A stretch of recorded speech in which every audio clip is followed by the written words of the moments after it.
I mean, Excuse Amon's me. not wearing a Star Wars shirt, so we might need to just kick him off. It's Oh, it it's is an Star. It's Houston. astronaut in Astros. space. Oh, He's representing stealth Star space. Wars. He's representing space in his hometown. Well, area. I don't know if you're exactly from there, but Yeah, I guess you could say it's my hometown. is the baseball BB, or does it look like a Yes, BB? it looks like BB-8. Okay, Is it supposed to be BB-8? it's like, it looks like Well, I'm BB-8. gonna say yes. So it's a perfect shirt thing because it's smacking BB-8 with a baseball bat. So I like it. I like it more now. Ah. Okay. Twitch feed. Do. Let me go here. Channel page. Just to get the link. And post announcements. Good times, good times. Content creators.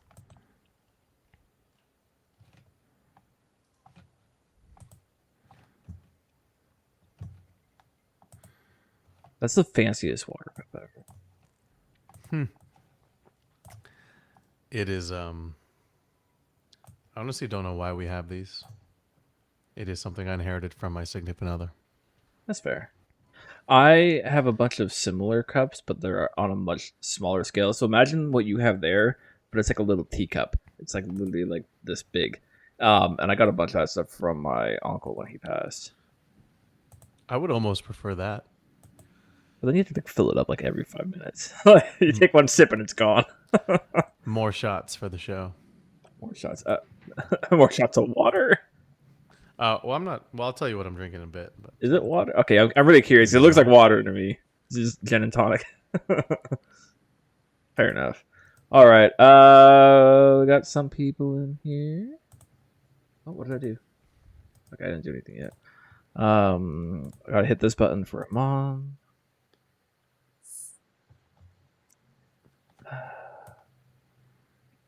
Okay. I do love that GIF that Ulysses put in there. It made me happy. And I have the cards handy right here. Okay, let's do this. Let's do this. I'm hitting the buttons. I am one with the Force, and the Force is with me. Amon's about to be in a battle zone. I don't know if he's ready.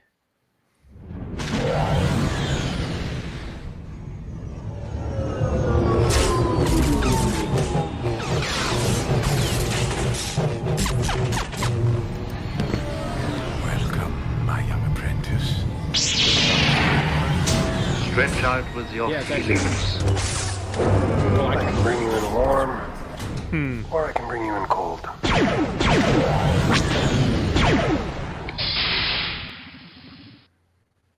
I don't have Sam screaming at me, open the blast doors.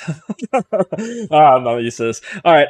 Welcome to the Rogue Support, a Star Wars Shatterpoint podcast. We are joined with the one, the only, the mall enthusiast who's similar to my small enthusiasm. Amon from what's that cast called? Do you want to go ahead and introduce yourself and tell us where you're from and all that shindig? yeah, for sure. Hello, my name's Amon, and I am a host on the podcast Hello There. And I do that with Jesse Aiken over from Fury's Finest. It's a great time. I guess I know you guys through MCP, but I've been going hard in the Shatterpoint. Hello there. Literally the sexiest Hello there. Shatterpoint podcast. Well, you got Amon and Jesse. That's kind of hard to dispute. So Yeah. It doesn't help that Jesse looks like Obi-Wan. Yeah. that's true. I actually never really went to it and thought about it. I'm pretty sure you guys said that in your first episode. Actually, now that I think about it. Anyways, thanks for coming on. Omnis decided to say, "Hey, I'm off on Monday, and I want to do more content." And then we got a bombshell of a spoiler today, and like, you know what? Let's do this. Let's talk about this Vader and Obi-Wan pack and some other things. And here we are with this first ever Rogue Support bonus episode. So let's go ahead and start off with our good old cantina. Omnis, what you doing? What you drinking? Oh my god, I've got so much stuff to talk about. Well, I'm just drinking one of my classics, easy to grab Bodhisattva India Pale Ale for this last minute. Which is funny because like all this week I'm like, guys, you want a podcast on Monday? Monday podcast. Who's in? And then it was like this afternoon. We're like, okay, we're doing this, and we're dragging him on with us, because Uncle Sam can't make it. We miss him. I hear he's like on Tatooine doing a battle with Vader, and it's keeping him a little busy. He just rescued Leia or some shit, you know that stuff that rebels do. I was just painting a bunch of clones today, so I'm like right on the verge of being fully painted. I have a couple of 212 troopers that are sitting on my desk at work, but once I paint those, I will actually be at least tabletop on everything. There's a lot of things I want to go back, like the cloaks on my Magna Guard are just base coat cream. I've done nothing to them yet. So I got to go back and I'm going to touch up some of that stuff. And I kind of want to redo my battle droids in the red tones from Attack of the Clones. That looks like the Geonosian red from that battle. I thought looked really cool. One of our Discord peeps posted that. And I thought that was pretty sweet. So painted, I'm just excited.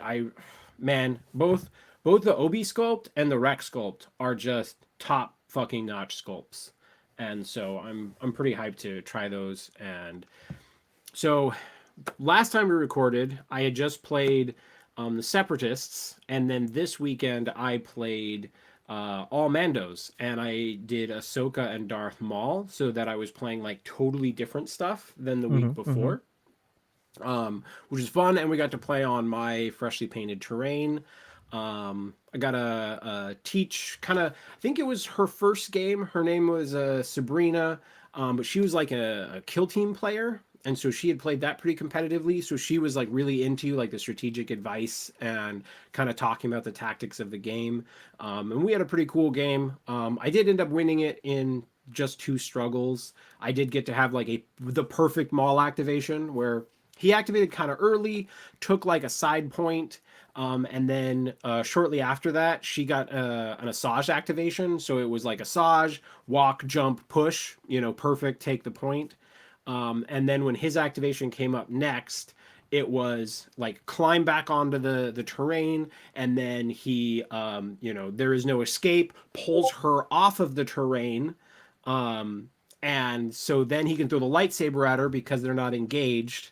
And then he gets like a bunch of damage into her. She's exposed, and then he moves further onto the point. It was just kind of a perfect Maul activation. But it was just, just all the jumps in the Mandalorians kind of got people in good spots. And my biggest takeaway from the day is because I was gluing ladders on to my terrain.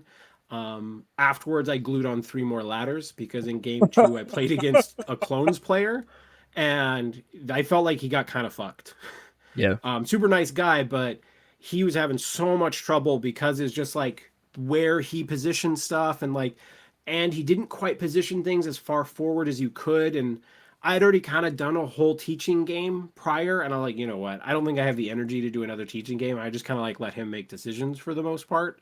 And he felt hamstrung the whole time. And so I went through and found a few more spots where I glued on a few more ladders just because I was like, I felt like I screwed him a little bit just because I didn't have like a gajillion ladders that would help out the clones. But man, it's fun. Do you guys have any questions about any of my random bullshit? Yes. Number 1, how dare you salt our Lord by calling him Darth?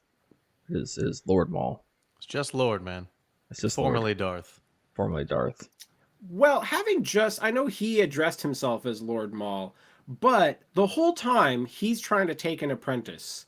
And like he's literally at the moment that this is based off of, he's trying to get Ahsoka to be his, this is based off the fight when she leads Bo-Katan into the city.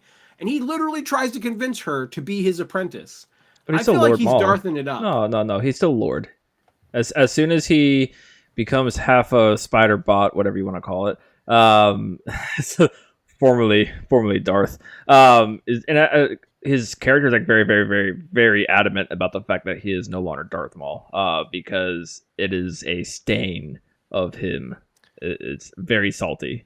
Yeah, it's a title for like a Sith Lord, and I don't think he's a Sith Lord at that point. He's just a crime lord who uses the dark side of the Force. Yeah, But Sidious literally tracked him down. Was like, you are becoming a rival. Like, he was powerful enough with the dark side that Sidious literally showed up and killed a Savage. Like, yeah, he's pretty Sith Lord.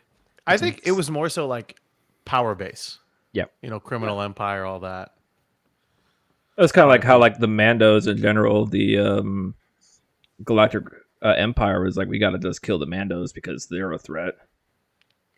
So, But I suppose to defend your point, Ahsoka was kind of making fun of him and being like, man, if you actually got Anakin here, he would have whooped your fucking ass. And so maybe in that extent, he's not quite Sith Lord. All right, I'll cave to the Maul enthusiasts on this one. I saw those. I was like, those look really cool. I need those in my life. Yeah, I have literally 3 Funkos behind me that are just Maul. That's good. That's good. He should have been the chosen one. My next question for you, or I guess comment, is the ladders being very important. There was one time early on after like the rules and everything were released, I had actually messaged Pagani and I was like, "Are ladders like supposed to be this good, or like, or is this like a mistake?" And he's just like, "No, ladders are supposed to be the most important thing in terrain. Like they are insanely important." And I was like, wow, that's where I started coming on the feelings of like ladder placement and just terrain setups in general by TOs is probably going to be the most important thing a TO can do. I intentionally went a little light on ladders to begin with because I was gluing them on. Yeah. Because one of my very first like full game with all models, the guy set up the terrain. Super nice guy, is one of the staff at Mox, but we had stuff wobbling and shifting and practically falling over like through a bunch of the game. And so I was like, I want to try to keep things as stable as possible and have as little terrain and stuff moving around. And so I wanted to put some ladders in like long-term placement, but I didn't want to glue too many on and have it feel like I had too many to begin with. But yeah, for my table, like literally after, like I got home and I glued 3 more on. I'm like, okay, let's ease this a little bit for the Galactic Republic people. I think I would rather have an overabundance of ladders because it enables you to play the game. It enables both people to play the game rather than have really short on ladders or have ladders favoring one side. Because at that point, somebody's going to have a super feels badge because they don't have climb, they don't have jetpacks, and like ladders are just so important in the game. I think it's just better to weigh onto the heavy side of ladders. Well, I will say I feel like there's a middle ground, right? Because there's a point where you have too few ladders and you just make the all mandos just really, really good. And if you put an overabundance of ladders, then you're just like the only disadvantage of playing all clones has been removed because now they don't give a fuck. They're always getting on terrain whenever they want to. And so the only disadvantage to playing Galactic Republic gets removed. So I think you got to find the right balance. I would kind of disagree with that just a little bit because I think the benefit of playing the Mandos is you have jump, right? So you get shoved off a piece of terrain or a bridge, you can just jump right back on. As a clone, right, you have to go back to the entrance point. And but then my whole point is, if there's too many ladders, then that doesn't matter, right? Like if there's just always ladders, you strike the balance there. I think that's probably the strength of Premier is being able to maybe build your 4 squads in a way that more centered around the terrain setups instead of playstyle setups. Yeah. Also, before I forget, Bo-Katan, best secondary. I'm right there with you. Yeah. I don't think it's contention. Actually, I'm going to go a step further. Best character for their slot in all of Shatterpoint right now. Well, that's debatable. I know the Obi-Wan as a primary versus Bo-Katan as a secondary is a harder conversation, but I'm going to commit to my Mando sister. I can't be all galactic. Well, if we're gonna do a quick little tier right here, is who's the best support? Ooh. Oh, I think that's a tougher question, just because I think the support really amplifies what the secondary and the primary are doing. Mhm. I think I would Magna-Guards actually. Go ahead, sorry. No, I was just gonna say, I was like, I think if depending on how we have time wise, I would love to kind of like dig into like evaluating the supports against each other a little bit. So if we want to like finish the Cantina section, talk Okay. about the spoilers, and then maybe dig into the supports with whatever time we have left, I think that would be super fun. Real quick, Sooner is in the Twitch chat. Damn, Sam got way more handsome. Love you, Sooner. Thank you, Nathan. Yeah. All right. Sam went out to the beach. He got a nice tan. He dyed his hair. Grew Became some a hair. mall enthusiast. Oh man, let's go ahead and jump over to Amando. What about you? What are you drinking? What you wearing? What you playing? What you painting? So I didn't realize I had to wear a Star Wars shirt, but I guess this is close second, which is a astronaut playing baseball. So With BB-8, we decided it's with BB-8. BB-8 right there. That's right. What am I drinking? Ever since there was a Omnis Protocol episode where Charles was talking about drinking white wine, and I've just been on a white wine kick for a little bit. So When did I talk about drinking white wine? remember When you were have you saying drinking white wine? Oregon wine is better or Portland wine? Pinot Noir is a red wine. Okay, well, I have a Pinot Grigio. Well, I mean, at least you found something you're happy with, you know? Yeah, I mean it's fun. It's called Santa Margherita. It's from Italy, and just throw in some like Perrier water and. Shit, I told him on I wouldn't make fun of him for what he was drinking. No, Now I feel know, like I kinda know. I made told fun you of guys him. you're gonna make fun of me already. You can I- make fun of me. It's fine. You can drink whatever you want. I was just like, I haven't had a white wine in like. Fair. I'm not a 6 wine guy, but years. you kind of. Well, I don't know. Maybe I misheard it, but I found that, and then I throw some soda water in there and a shot of peach schnapps, and it All gets you right. pretty lit. Next That time sounds we're actually at a interesting. con, we're gonna grab a bottle of Pinot Noir and we're gonna get some drinks on. I'm down. In terms of painting and building, I finally put together my high ground set, which I adore. It's amazing. Nice. And already primed everything, and I'm gonna slap the airbrush tomorrow. Hopefully, knock it out. Nice. You're part of the reason why I ordered 2 sets. You were talking about how hype it was and made me go check it out in greater detail, and now I have 2 coming.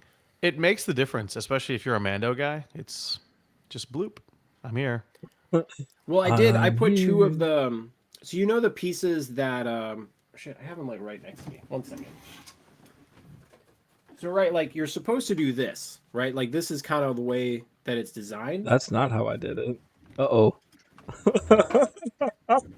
But then I did a couple of the pieces like this because I I had like 2 that. core sets. So I have one of these, and then like one of the other terrain piece has one of these attachers. So they're not all on the little pieces, so that I would have like some more ground attached to the. So let me the ask you a higher question pieces. about that. There's 2 different ladders. So are those 2 different access points, or do you count that as one Yes. access point? 2 different intentionally. Okay. So Because if this I ladder would line advance, you up here. I'd only end at the second. Yes. Gotcha. Which is what we were talking about earlier today. Like, I was curious how that would work. Because when I do the high ground sets, I'm gonna do some of like the double ladders. Yeah. Victoria's in the chat saying she put my terrain together, but I'm the one that told her to put it the wrong way. Because apparently, you know how like you have yours where it basically extends the platform. Mine is just over. Because I think the picture had it to where it was over and not extended past. Which Yeah, I I'm think okay someone with. looked that way. I did this very specifically this way. I wanted Yeah. more ground where people could stand potentially. Yeah. And I think I'm going to be getting the high ground pack maybe next month. I definitely think it's like a must have. You know what? Let's have a little teaser here, but I think that the high ground terrain pack is more important to your Star Wars Shatterpoint gameplay than the duels pack. Ooh, that's a hot take. I agree. I don't think I think it's lukewarm. Luke That's Skywalker warm. You think it's Luke Skywalker? I mean, no, that's fair. I think the high ground impacts your games more than Yeah. just you cannot run pack. Is it you cannot run or you cannot hide? You cannot hide, I think. I think that's correct. I think it's you can't hide. But yeah, I'm excited to get the 2 sets because I want to build just because like I feel like there's a kind of a roughly good amount of terrain on there, but I would love to like have one of the long stretches of elevation 1, then have like elevation 2 going over it. And so gonna build a couple longer stretches of the gantries and such. So I'm excited to see what it'll look like. I very much feel like Shatterpoint tables that are more congested are going to be the more fun tables. Like it's just they look better. They like I see pictures where there was one that I saw where Dallas had commented on. He's like, now that is a table I want to play on. I don't have the picture handy as I would show it, but it's like that table was just immensely covered, and I was like, I would love to play on a table like that. I also love the concept of having 2 like double level elevation pieces that are within jumping distance of each other. So you could jump from one gantry to the other. Dude, that's classic Star Wars shit right there. And so I got to have enough high level stuff to pull that off. That's very cool. We were talking about earlier in the Discord where it seems like in your local area, terrain is more congested. Like people are playing 2 sets or more than 1 set. But in Houston, right, every game I played is just core set terrain and maybe high ground or whatever the other one is. Yeah, I haven't seen a table with that little amount of terrain yet. Like so my table right now is 2 core sets of terrain, right? Which is a fair amount, but then like every other table that I've seen set up has been like core set plus high ground plus cover terrain pack, or core set 2 high grounds. Like that, like I have not seen anything smaller than that yet. Someone Strike Midnight in the chat says, how many levels up can you jump upwards? And to answer that is you can go from one elevation to any other elevation. So you could jump 4 levels up if you've got a 4-level board. Just as long as you end missed the cool way to answer that, which was, can you jump up 2 levels? And the answer is yes. How far can you jump? Yes. You Anyways, can eat your stuff wherever you want. Yeah. And then the other point was I was surprised how much terrain comes with the core pack. And I think that's something that's actually not very much talked about is when the price for Shatterpoint was like first announced, everybody was just like, oh my God, like this is an expensive game. And then you don't remember seeing all those comments? Like it was insane. I've seen some of them. I just wildly disagree with it. But I think that was before we really knew what all came with it. But you open that box, like that box is like bigger wide than I am, and I'm like, Jesus, like this seems huge. And then you get all the terrain put together. It's very much like a good amount of terrain. Like I definitely think that you are paying worth your money for that box of terrain and models. Dude, I bought a second core set just to have the terrain, the extra dice, the extra tokens, and it still felt plenty worthwhile to me. And you get a sheer cat. amount of plastic is insane. It took me the whole day to build the box. Like, what other box can you say, aside from big army boxes from other games? It takes you the whole day, if not longer, to build it. I agree. I was very much the same. Where I think I spent like a good 6 hours just putting all of it together. It's like, wow, this is a lot. Plus, you get the little Tuca. High off plastic glue. That's fair. That's what better. I guess we'll do me real quick. I'm wearing the same shirt I wore last episode, but I figured since we were talking about Vader, this was the perfect shirt to wear. And I'm drinking a tropical beer hug. It's a goose. Tropical beer hug? This is actually really cool. Well, that looks sick. It's really good. No, it's a bear. A doggo or it's a bear? It's a bear. I wasn't sure if it was doggo or bear. But this is it's another one of those I'm lucky I'm in the military, class 6 specials where it's $3 for this tall boy. So it's actually really good. It's not too heavy, and it's actually a dangerous one, being almost 10%. But it's really, really good, and I enjoy it. And I think it's actually a local to Virginia. But anyways, it's a goose. And what I'm building / painting / playing is I got all of Maul Gar and the Super Mandos painted, and they are looking pretty fine, and I'm pretty happy with them. I'm tired of painting black and red, though, and ready for some different colors to spice some things up. And I will say, I don't know if Amani, if you paint your Maul yet, but I think Maul was super daunting to look at and be like, how the heck am I going to get all of his tattoos and make it look good? Man, like AMG did a fantastic job with the sculpt because they make painting his tattoos so easy. I was scared of that, and I've actually left him for last. I was telling Charles earlier today, I'm going to do the droids this week with the terrain. I feel like those are low-hanging fruit. I can just take some Yeah. quick wins, Yeah. build not that bad. confidence up a little bit, you know? That was my feeling. I was like, I'm gonna take something really easy. You know, what's easier than black and red Mandos? This will be fine. And then I was just sitting there, and Victoria was actually painting.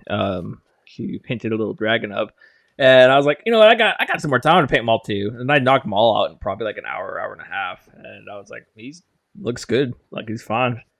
And then I've been toying around to your testing and our theorizing of Obi with Maul.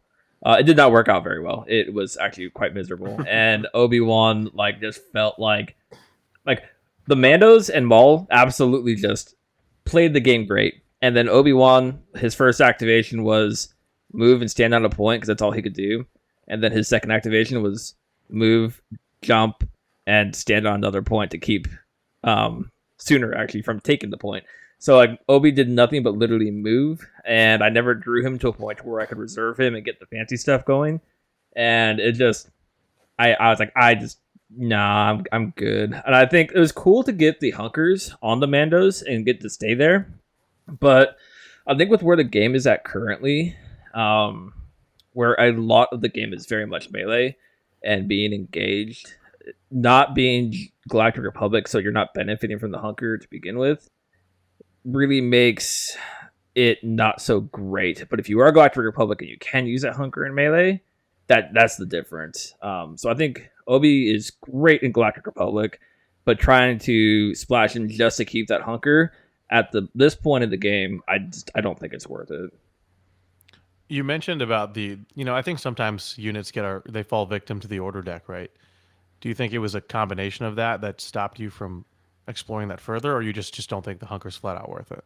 I think the order deck was absolutely an issue for Obi's output. But the hunker in general was very much, I would have rather had Ahsoka, hands down. I think Sooner and I talked about it afterwards. It was like Ahsoka would have absolutely changed the game state, because I got to the point where it's like I was in a spot where I could have won, and then I drew Obi, and it literally, because I had no force left, I could not do anything with Obi, and I couldn't even swing it back to have a chance to get the game back in my favor.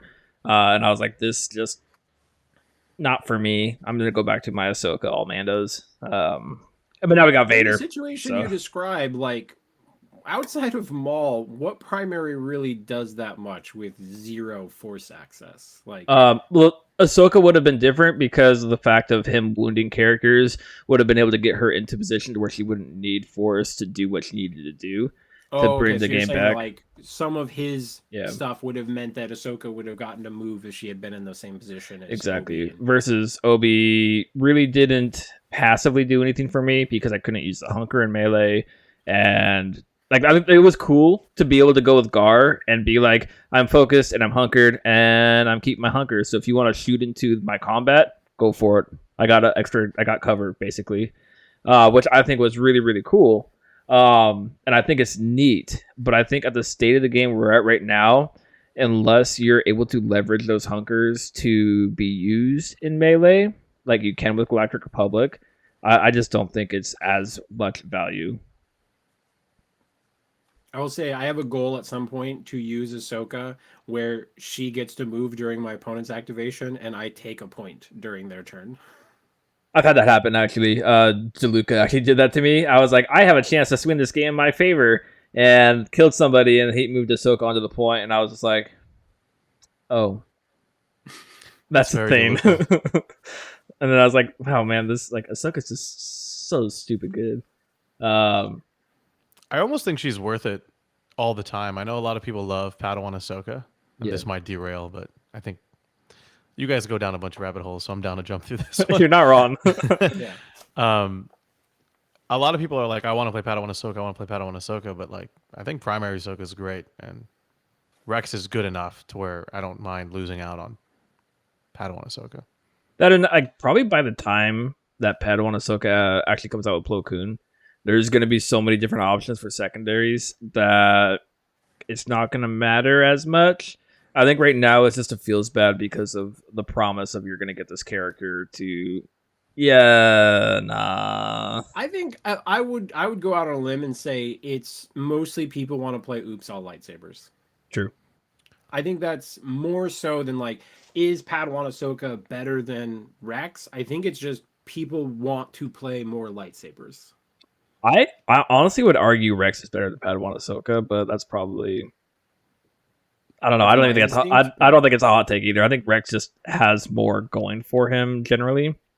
It depends. In Galactic Republic. In Galactic Republic, In yeah, Galactic Republic, yeah. yeah. I She think can if move a you, Force user. yeah, like if I had Padawan Ahsoka, I would probably be running her with Vader. To be completely honest. Which, speaking of that, do you want to get into this dual pack?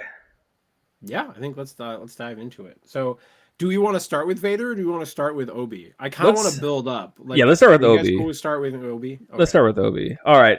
We're not fans of reading the cards because it's such a weird game to read the card off of here. So let's just go ahead and start with Amon. What's that face for? Is it because you guys read the cards? Because we read the cards. But you guys do it okay. Honestly, I would say if anybody has gotten down how to read cards, it's you guys at Gamers Guild. I think Gamers Guild does a fine job. Their first time reading cards, though, ooh, and I know Kenny's in here. I know he could say, yes, it was rough. But I think you guys and Gamers Guild have come down to a very fluid way to makes it easy to listen to reading the card. But I don't know that way, so I'm not going to bother. But let's just go ahead and talk about what we think of these characters and their impact on the game, and yay or nay. Let's start with Amon as he is the guest. What are your thoughts on Obi? Yeah, there's so much. There's so many thoughts. I think the first thing that stands out to me is no tags, right? He just gets Force user and Jedi. And so for me, like, I don't know if it's intentional because he's cross, I guess, generation or whatever you want to call it in terms of timeline, that he can kind of be splashed anywhere. I mean, obviously Mind Trick stands out the most, and Yeah. I'm sure we can talk about that, but I also don't think his durability is where I'd like him to be. Like 8 seems low for Obi-Wan. I can agree with that, especially since his defenses really aren't Obi-Wan defenses. Like his defensive expertise, I guess it's not bad. Like you get 1 for 1, 2 for 2, 3 for 3, which actually is arguably pretty good. 5 dice. I would say though he's like probably just average defenses. The fact though that he can't be exposed is kind of juicy, and that he just gets to do a recovery when he would be exposed. I don't know when you'd be inclined to forcefully expose him though, because more often than not, if you're going to expose somebody, there's a different option you can go. I agree with Mind Trick being really cool, but I think the 8 health thing makes Last Stand of the Jedi, where he gets to add dice per injured token, seems pretty cool. I don't think it's as good as Maul, and I think he's going to suffer from the fact that people talked about Maul so much, with Maul's issues being 2 durability, but he has this cool ability. I think he's going to suffer more from that than Maul ever will, because he has 8 health and not 11, and he only gets it per the injured tokens. I do want to say some interesting things, and I put this onto the forums.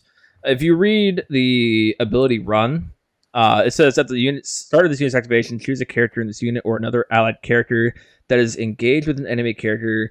You get to heal or reposition. You get to heal and reposition. Oh, heal and reposition. The interesting part about this, and the reason why I put it on the forums, is the way it's worded. Choose a character in this unit or another allied character that is engaged. I think it can be taken one of 2 ways, where it's you choose Obi or you choose a character that's engaged. Or it's you choose Obi or a character that's engaged. Both of the characters have to be engaged to be targeted by this. I'm curious what your guys' thoughts on this, because I think this drastically changes Obi and what he's able to do if he's able to just target himself and he doesn't have to be engaged himself. Is there an answer yet? No. Okay. I mean, obviously, I think the biggest downside to him is that he's a secondary that is not going to get into any midline points unless that is ruled where he can always give himself that advance.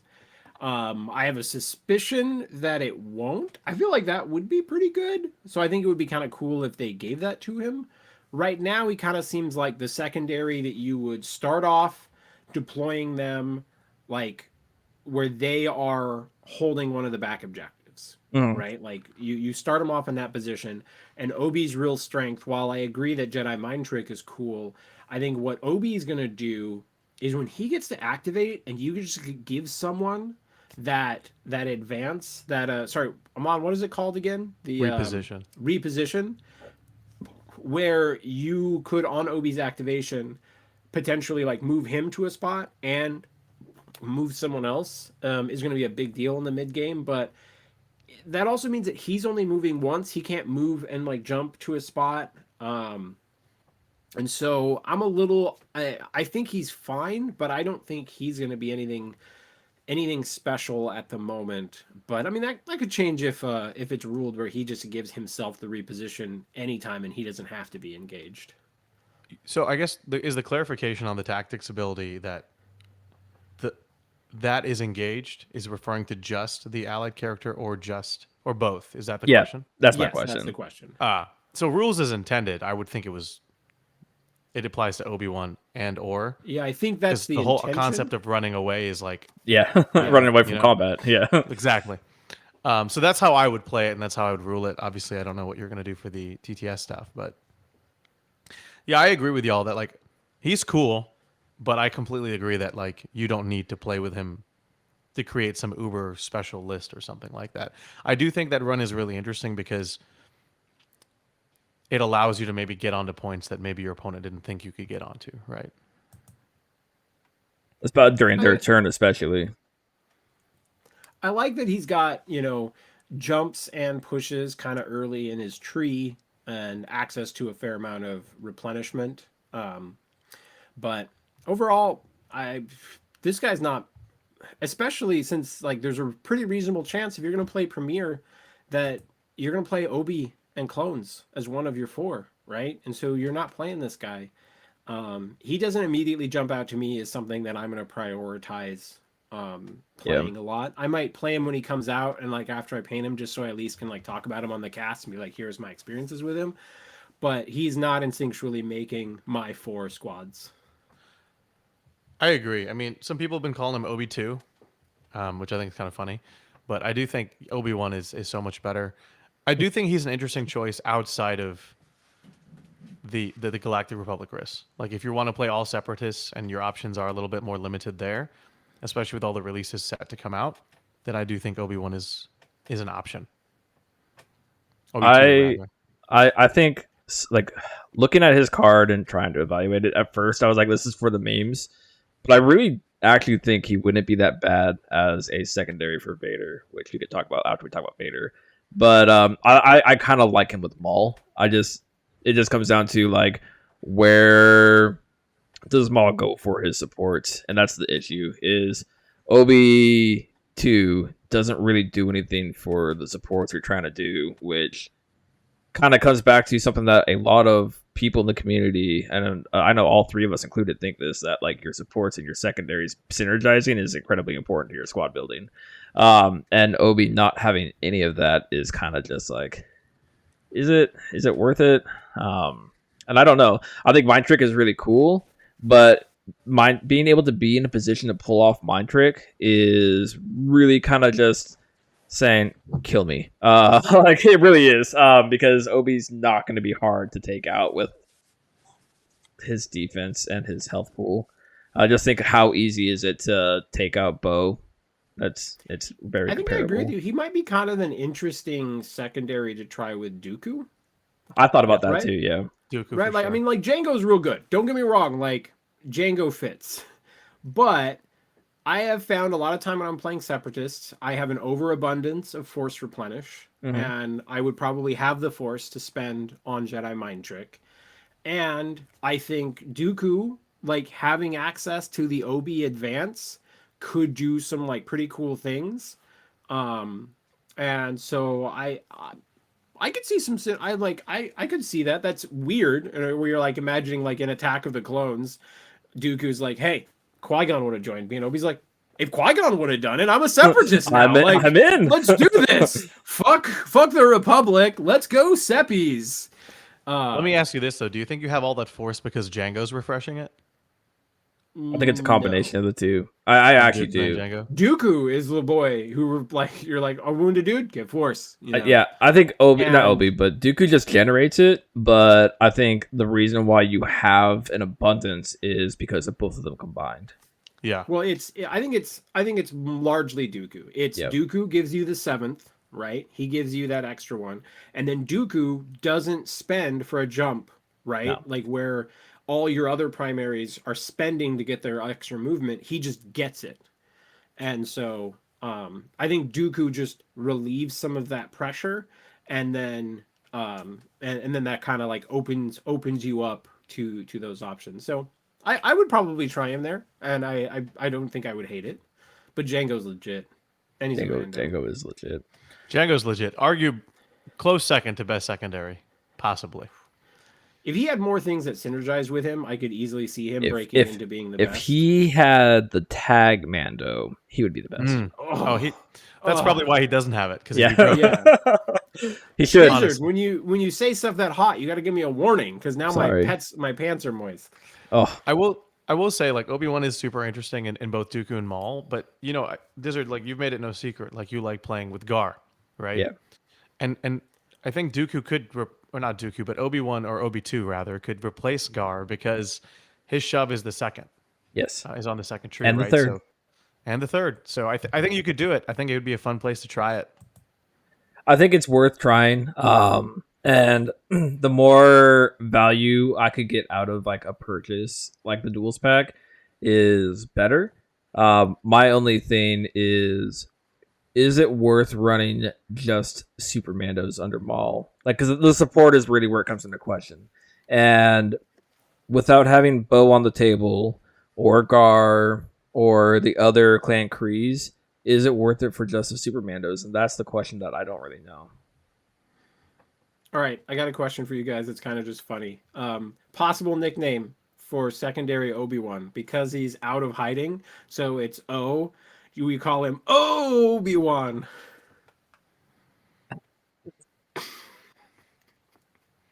No, not a fan. Okay. I like Obi-2. Whoever came up with that, I love it. But I hit the wrong one. It was supposed to be this. Obi-Wan. One last thing I want to talk about Obi though is I do really, really like his combat tree. I just don't think he has the dice to support what you want from this combat tree. Granted, I don't know. Maybe just because it's crazy looking, but it's only 4 wide. But I do like this combat tree. It is really spicy. you're right in that it does get better with Vader when we do talk about Vader. Yeah.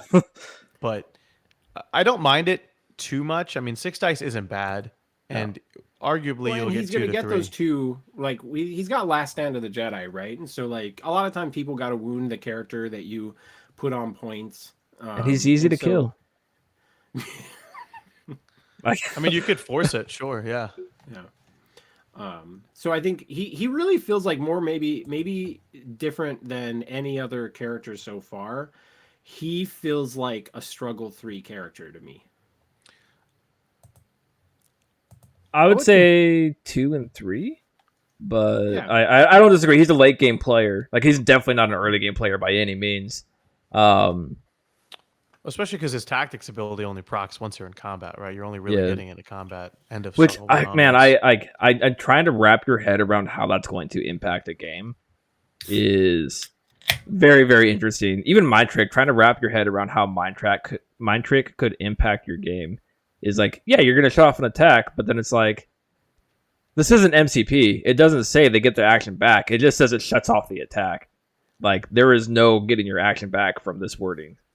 Let me ask you this. So, like, how do you play Maul? Do you just yeet Maul up the middle of the board, or are you keeping him on the sides?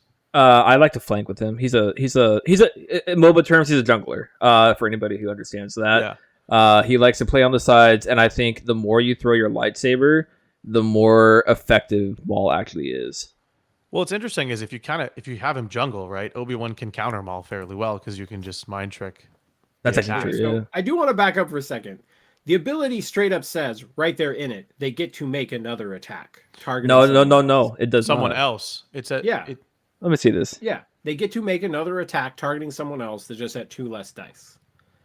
So they Correct. still get to make another attack. I just want Okay, to I see. But the thing is though, if they don't have where I'm making the parallel to MCP is typically when it comes to MCP and it has an ability like this, it is very much they don't you get the action back. yes. They don't get the action Which- back, which they could then do anything with. which is huge versus in this where it's like one you're gonna have to have somebody in range of that character, which I would say more often than not you don't really plan on having 2 people in your range unless you're playing with your supports and you're making sure you can stack your I think attacks you're- properly. You might be exagerating slightly. Maybe, There's plenty maybe. of times where there's multiple characters in attack range, but Uh, it's a very very good superpower, or it's Yes. a It very is. very good force power. You know? But also, like a lot of attacks are range 4 and 5, right? In this game. yeah, And even if you're throwing with Maul's lightsaber, isn't it range? It's range 5 or 4. It's probably 4. 4. Yeah. Yeah. I mean, he should. I mean, if he's But- like really out of position, then yeah, Jedi mind trick shuts it down. but losing 2 dice off of it, that can cut people out of hitting their key push. You Yeah, know, for but sure. still, it's just really really good, and I think that ability probably Yeah. saves you a score almost every Well- time you use it. Coffee makes a really good point actually, and it's the free 5-die attacks that get to go away. Oh And- yeah, you're just like free 5 days attack, spend 2 force, you don't get that attack. Yeah, which for going against droids, that's kind of big. that's pretty fair. That's a good shout. Yeah. All right, I think it's time we dive into the real hype train here. And that is- I should have made a soundbite just for this. Dun, dun, dun, dun, dun, dun, You gotta do that. dun, dun. All right, we get Darth Impressive. Vader, Most the Jedi impressive. Hunter. I think first of all, my biggest like issue point with Vader so far is I wish he was 8 SP because I want to put everything with him. Like I think him being 7 SP is the right call, but man, I wish he was 8 SP. Dude, he'd be a great Mando leader. Oh my Yes. god. Oh my god. Oh, 12 health at 8 SP is it would. I mean, the fact that he's 12 health at 7 SP even is just like, come at me, bro. He's so chonky. I guess we'll start at the top. Vader's Fury. Each character makes a dash, or so Vader gets to make an advance, and then he gets to add 2 damage. He just gets to add 2 damage to the pool. Like, cool. like okay. He's got riposte. He's got Maul's attack let's back. talk about Vader's Fury before we Okay. go through everything. Let's kind of Yeah. share our thoughts on each part of him. Okay, Vader's Fury. Um, I think it's sick.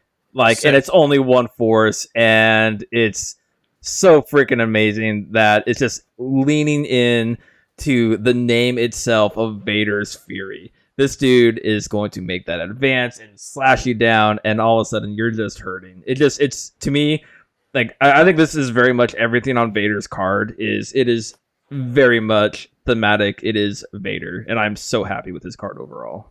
What I really like about it is that sometimes you have that character that you're trying to attack that 1 to 2 health left, and sometimes the dice don't work out. This guarantees it, which is awesome. Or if they're like 3 or 4 health, all you need is really 1 to get through, and then the rest can be finished off. Right? It's awesome. It's very reliable. It often means like you're gonna be able to like one shot a lot of support units, like because he's gonna get enough damage through plus the 2 damage. I will say my one negative here is because obviously we'll get to his keywords, but there's some Galactic Republic in there. I think if you switch out Anakin for Vader, you're gonna feel the loss of jump. I think when you have a side of the board that I feel like that's not a non-issue. Is just what I'm gonna say. Yeah. I think this is where you become your local TO and make sure every single board has a lot of ladders. Or you try to screw over Vader. I and don't give him Vader. don't know if the jump matters too much. I know that you're like we love Mandos, and I love Mandos. Says the too. person who was playing on tables with one set of core set terrain. But to be fair, if you go to any con, how many tables are going to be like 2 core sets worth of terrain? I think that's going to be standard. Like I think most. I don't know. I think standard is going to be 1 core set, 1 high ground. I think Exactly. that is. That's what I would think agree with. that is the standard for what you should expect of I a think table. that's going to be small. Like I think when we start seeing real tournaments and stuff, I think it's gonna be like even if you just imagine the average board that like Jesse's putting together for this. Jesse's stuff, a do you think madman. that's- right? But, Jesse like, is a people- madman. But people have stuff from Legion, from these other games. This is not Okay, the but, first like, Star let's- Wars game. People are let's- going to have let's- tables of other stuff. Like, Well, I don't think it's going to be a 1 core set plus a little bit extra is going to be the norm. I mean, maybe for some stores for a little while it will be, but 6 months from now, fuck no. I don't We'll know. let you man. I know. think that's up We'll for let you know debate. how Nova goes. Yeah, Yeah, we'll be at Nova. You should also come, by the way. yeah. oh, Not yeah. going to make it, but I mean, will there be some smaller, less stuff on tables at Nova? Sure. I just think, assuming that's the way things are going to be in the long run, I don't think is going to be the case. I think long run, sure, it's not going to be an issue. But I would say probably for the next 6 months, it's probably going to be the average table will be core set high ground. Also, in 6 months, like we'll probably get that other Vader that they already showed at Adepticon. So this He Vader will probably be old won't have news. jump either. Vader doesn't jump much. I feel like No, he he walks. probably won't do jump. Okay, that's probably the biggest miss in this card is he doesn't have an innate that says this character can only dash. No, the biggest whiff on this card is no force choke. That's fair. I That's like that. actually Right. that's actually real Like fair. it's literally in the art. He's force choking in the art, and He's there's force no choking choke. you. If you're looking at the card, he is force choking you.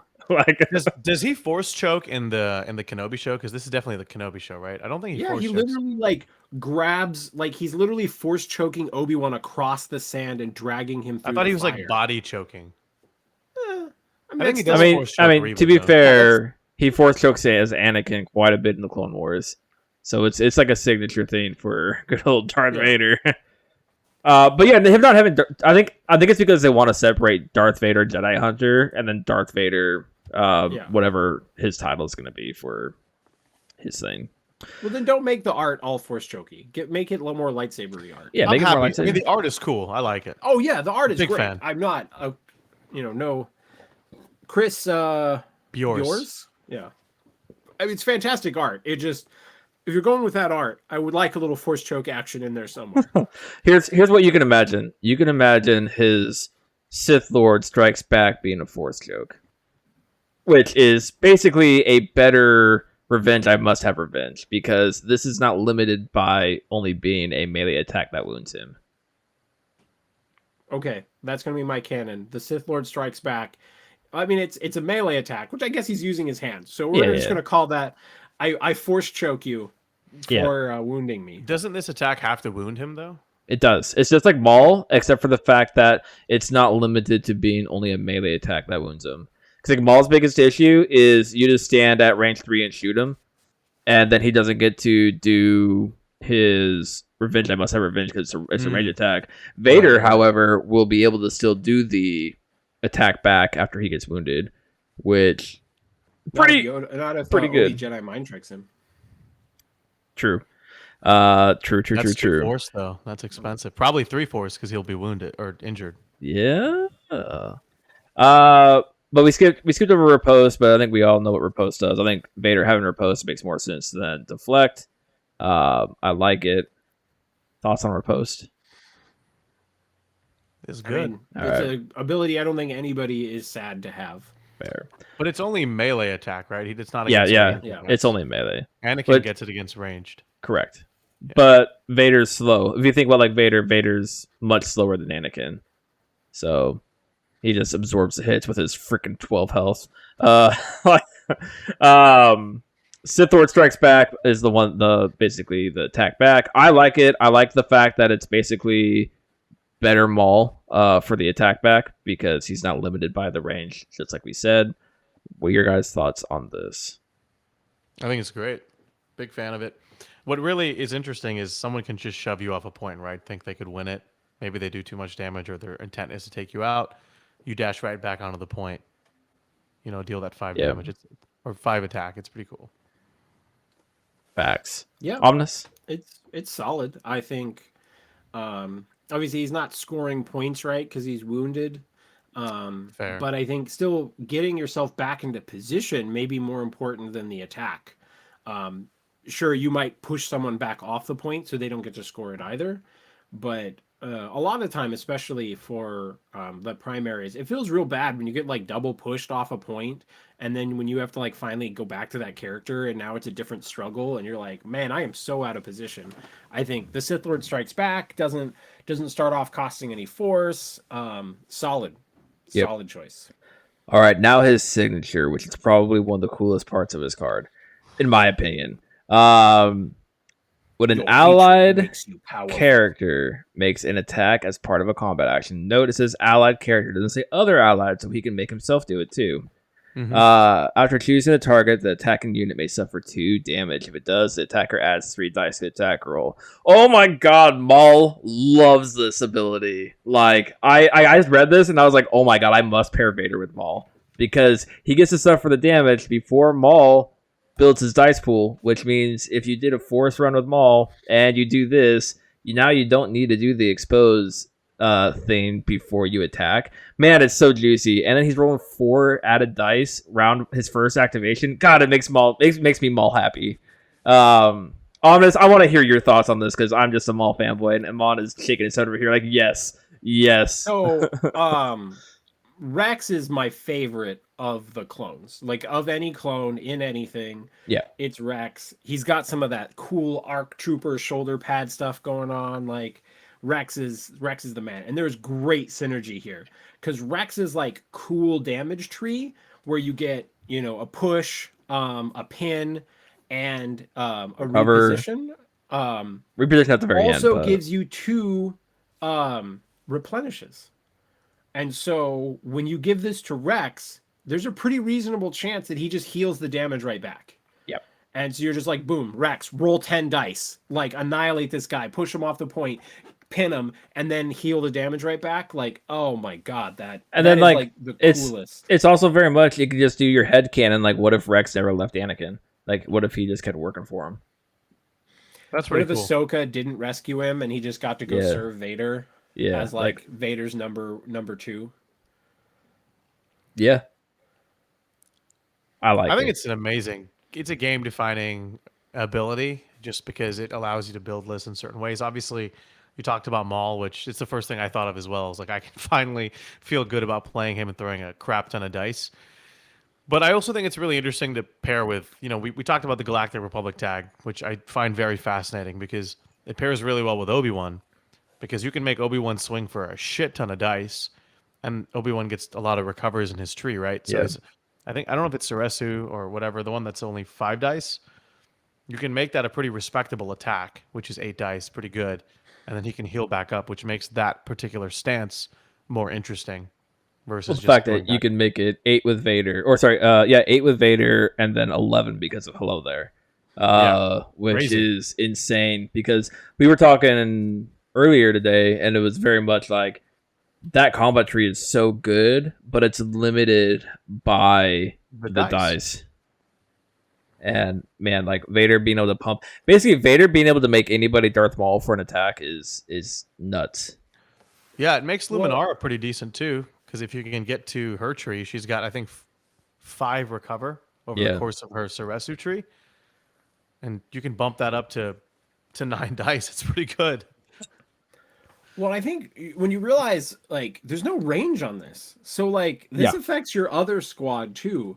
Even just like Asajj, right? Like suddenly Asajj is like almost always hitting her free force push, right? You're like take 2 damage, get a free force push. I mean, you the know? fact And- that you could do this during everybody's attack. It's not limited to like once Yeah. per struggle or anything crazy like that. It's like, hey, I'm attacking with somebody. Screw it, I'm taking 2 damage. Give me that 3 dice. Like, it makes Mando scary. It makes Vader on the Dude, Magna field. Guards?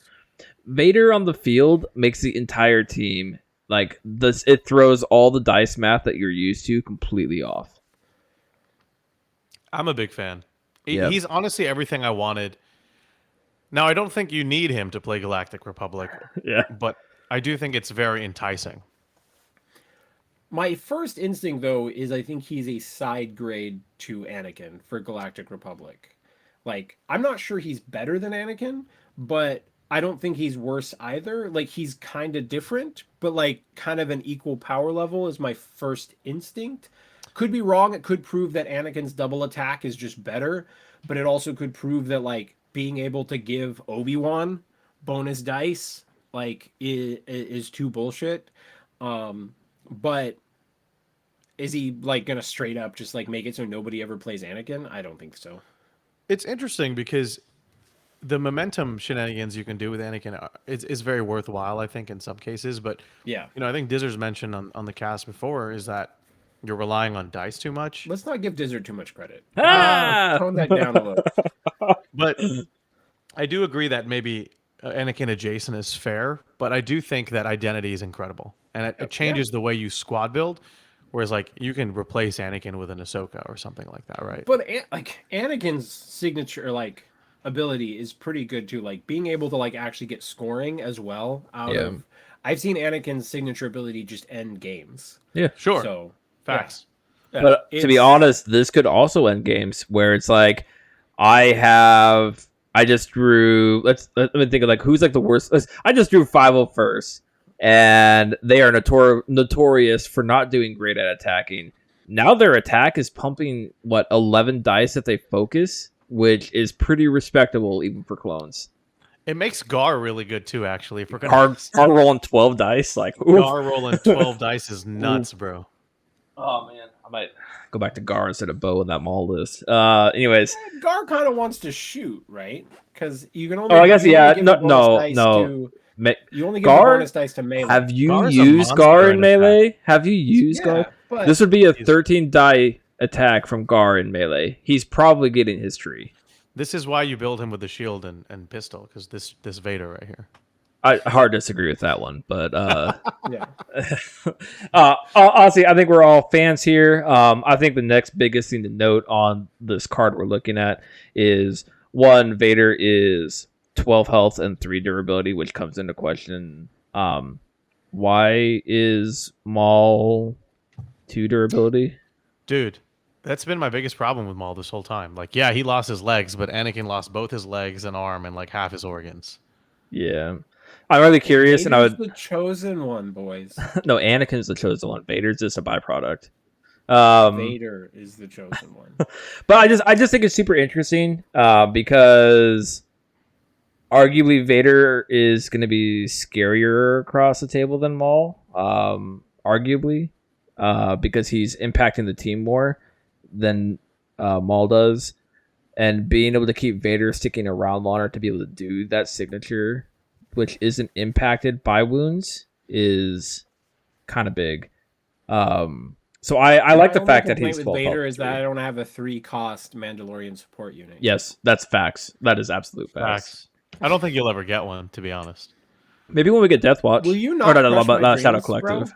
I'm I thought sorry. we were cool. You're We're just like tight. I love you. literally stepping on my dreams. To be with fair, though- your delicious tennis shoes. Could you imagine getting like a Mandalorian squad that or support that was 3 costs, and this is how like middling they'd have to be 3? It would have to be one unit or one Yeah. character. Yeah. And the next biggest thing I want to point out is Omnis and I had an ongoing thing that Vader would have or would not have Inquisitorius, and that Omnis can now admit that he was wrong and owes me a beer. I can admit that I owe you a beer. Speaking of Inquisitorius, because we've seen the Grand Inquisitor's card, do we think there's like good synergy running them both? I think the It feels design like there's of like no synergy. No, what are you talking about? Grand Inquisitor has a thing that says like with an allied member with Inquisitorius, he gets to do X. I forgot what it was, but it's something stupid. But like his cool one doesn't work on primaries. You know who we are. It's choose an allied Inquisitorius secondary character, Oh, supporting character, But- and then they can dash. Like I think isn't it like his signature ability or something can still affect Vader? Yeah. When they wound an enemy unit after the effect is resolved, one allied Inquisitorius character may recover twice, which could be good because it completely pump up your negates the damage. damage. Yeah, honestly, that's actually pretty big. Run Vader and Grand Inquisitor together. Now you're just making everybody do Vader's signature, and hopefully they get that wound, which gives them the 2 recover. So you run what? Grand Inquisitor, Reva, one of the supporting characters from the box, Darth Vader. What are you running in the Vader team? No idea. Rex and 501st. Yeah. Rex and 501st? Or you're hoping that the second support Inquisitor is a 3 cost, and it's really, and if that is the case, then that is like probably designed to be ran with Vader from testing. This is All the right, way. well, I don't want to derail too much into the Okay. potential of what those Fair. support units may look like. But do you want to talk about the supports for a little bit because we kind of got into it earlier? Let's run over let's talk about the his combat damage tree. his stances, which are amazing. He gets to throw a lightsaber. Both combat trees I think are nuts. One is very shove heavy. Actually, they're both pretty shove heavy. But one you get 2 shoves on 3. The other one you get 2 shoves on 4. His expertise is really, really good on Dark Rage. 2 crits off of 1 expertise is insane. This is nuts. Yeah, I love these stances, and I really don't know which one I prefer because they're both really good stances. Yeah, they both have their place. I think the core set had a lot of characters where I feel like you lean one way or the other more often. Yeah. I can see with Vader you switching more often. Yeah.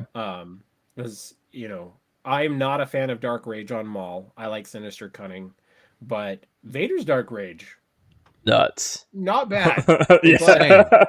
Like the Throwing on 3 lightsaber for on- Gemso and like pushing on the first success. So like, here's the thing about Dark Rage is you're rolling 7 dice, you're getting 2 crits off of 1 expertise.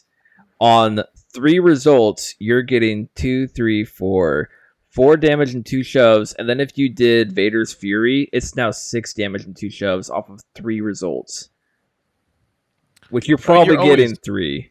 You're always pumping it up, right? Yeah, like I don't see why you wouldn't. Even when he's wounded, like yeah, it costs more, but it's like that makes it to where this combat tree is insane on both sides of his combat tree. Like if you do Vader's Fury on Dark Rage on 3 results, you can get 2, 4, 6, 2, 4, 2, 4, 7, 2, 4, 7. So basically, with Vader's Fury, you could be doing 7 damage on 3 results, which is next to Anakin levels. It's not as good as Anakin, but it's up there. No, it's pretty damn good. And then you go to, well, I think Dark Rage is great. Obviously, you start in Form 5, right? Yeah. And then you get the better defensive expertise. What I really like is you got the climb. Yes. Free climb is great. One of my I had patrons. to ask him on what that symbol was. I'm like, climb was my guess, but hadn't seen it before. And one of my patrons made the joke. He finally learned the importance of the high ground. Oh shit. Oh damn. But they're both great, man. Obviously, Form 5 is interesting at range because you get that lightsaber throw, right? Yeah. But I love the status conditions. You can either pick the pinned or the exposed, which is great. Nice. All right. Now, before we get on to this little support talk, I have one last thing. Unless I just wanted to say something. Okay. My last thing about this is I think that both these characters are good for the game. I think that they look really fun to play. I 100% think that if you are a Vader fanboy, you will love this box.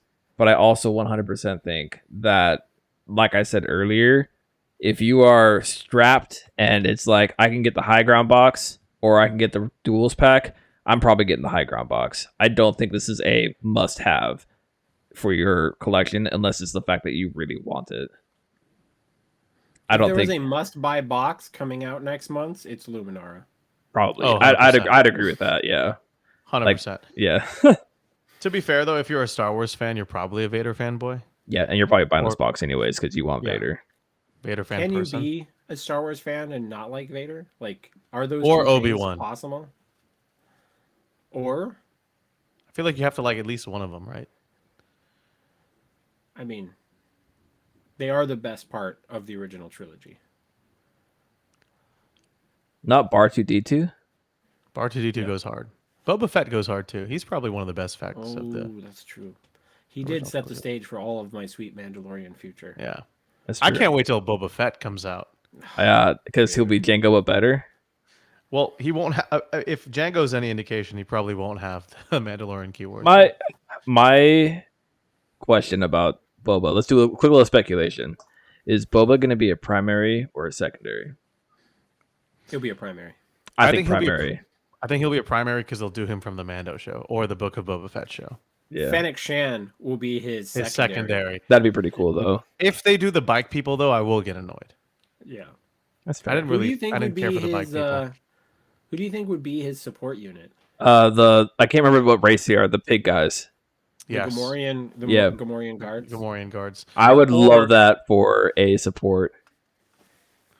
What Or a could be couple of fun is the IG droids or something would be. no. pretty Who's the sweet. ranger that he was friends with? The sheriff of the town that he heal. Oh, sorry, spoilers. But he heals in the back the tank at the end of the. You know what I'm talking about? The one that Cad kills. Or Cat what? shoots. Yeah, Um, I forget his Well, name. he- He was I also thought in. he He was was- also in Mando. Yeah, he was. yeah, but I thought didn't he put the person he put in the back to tank was the Wookiee? Coffee says this is the Rancor he rides around on. That's it's Boba and the Rancor. I'm down for that coffee. 100% down. All I right. do hope we eventually get Boba riding a Rancor mini. Honestly, Boba riding a Rancor Ultimate Encounter. Let's go. I'd be down. I'd buy that box. I'd buy that box over this dual pack. Must Dual pack's buy. great. Dual pack is great. Not necessary for your gameplay. Don't feel like it's something that's good locked behind a paywall because that is not the case. It's good, but only get it if you really want it. I'll leave it at that. I have a question for both of you. Okay. Since I Okay. feel like we both agree with Dizzard's take, right, Charles? Yeah. All right, let's not dig too deep on agreeing with Dizzard. All right. It's let's- happened a fair. lot. It's We'll go happened more- a lot this empathize episode. it. I don't have the Dizzard animosity. I'm a mall guy. We're both mall peeps. Also, ever since the first time Amon and I met in person, and he's like, "Hey man, I like what you do. My name's Amon," and I'm like, "I don't know who you are." But cool, man. Because we're sitting next to each other during Nova. Our first game, we played next to each other. Actually, I don't know Yeah. if you remember that. You know, I remember because you were just like, "Hey man," and I'm like, "Hi." Like that's socially awkward. To be fair, my voice is not that high, but I'll allow it. We were both playing Malekith that event too. If you remember. yeah, and That was a good both- one. It was good. Nova was fun last year. Nova's gonna be fun this year. All right, go on. What's your question? All right. If you could make your own dual pack and it can't be Duel of Fates, what dual pack would it be? Dizzard, can you go first? I want to think about this. For a I'm gonna second. I know rebel and there's a say good Duel of answer. Fates because You freaking- can't. because Qui-Gon and Darth Maul is the best duel. Like that should have been the first duel pack of this game. No, I agree with you. That's why I said it's not an option. Like God, that's like the coolest thing ever. There's a freaking song for it. Like how is this not the first duel pack? Anyways, I digress. Han and Boba. Did they? Did they fight? Duel? They had a huge animosity towards each other for the longest time. But did they fight though? They never. That's true. They didn't really get the chance to fight. They never dueled. Yeah. Okay. Fine. Boba and the freaking Sarlacc. No. Real answer. Let me think. God, this is a hard one actually. Serious answer. Give me.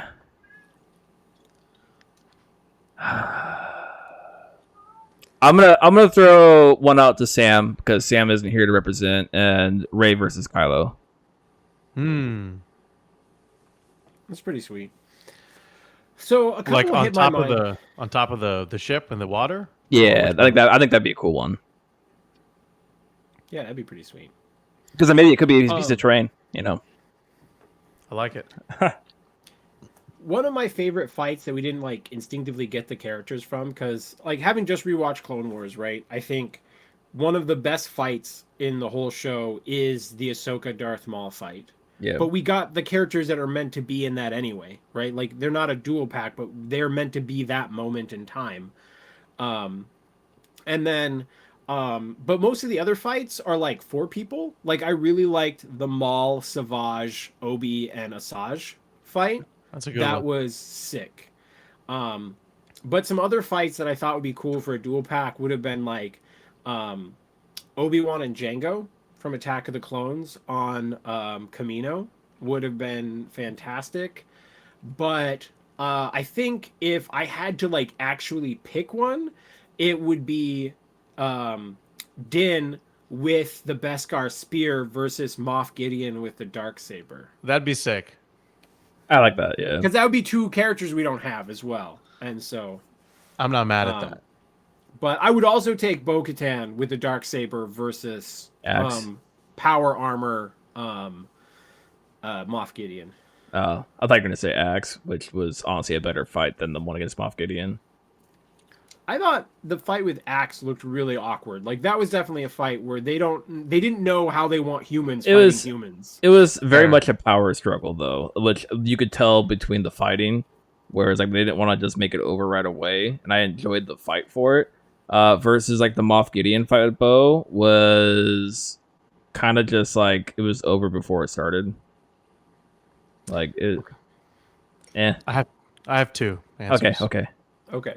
First one, because we love Mandalorians, and Mandalorians are stronger together.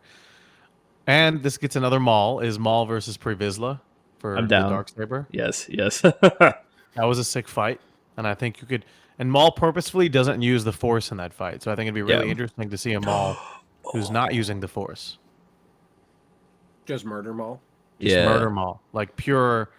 I'm using skill, which is because like that's the only way Pre Vizsla could have made it a fight, right? If Maul uses the Force, then it's over. Yeah. Second one, which 2 characters we don't have yet, Yoda versus Darth Sidious. That'd be pretty cool. Oh, that was the other one that crossed my mind. I was like, that would be Okay. pretty sick. I have another one that I want to say, but I know it's a long shot, and we probably won't get it. And if we do get it, it'd be years down the road. You ready? Let's do it.